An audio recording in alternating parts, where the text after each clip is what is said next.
24 घंटा न पूर्ण 5 जन दुर्बृत्तों को थाना को आनिला देउगां पुलिस।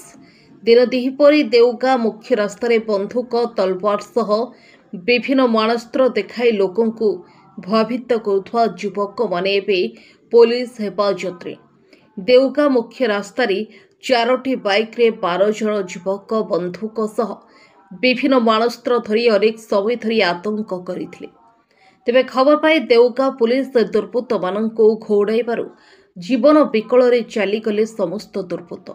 24 घंटा न पूर्ण मुख्य आसामी बेंगली मोहम्मद सनाउल्लाह शेख सह मंगला गैंग मुखिया कालिया बेहरा सागर महाकुर मुकेश बगर्ती और किसान माझी को आज कोर्ट चलाण करिछि देउगां पुलिस।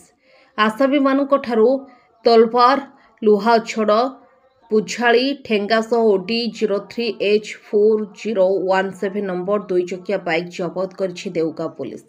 तेबे एठारे प्रश्न उठुछि अन्य अपराधी मानक यथाशीघ्र गिरफ करि पारिबो तो देउगां पुलिस। सीसीटीवी वीडियो रे देखा जाउथवा बंधुक को ठाब करि पारिबो तो देउगां पुलिस।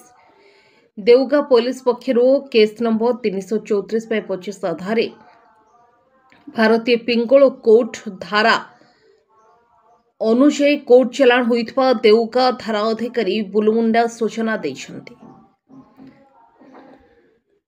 बलांगीर देउगांरू बालकृष्ण मिश्र सहित सत्यजित षडंगीଙ୍କ रिपोर्ट फास्ट न्यूज ओडिशा।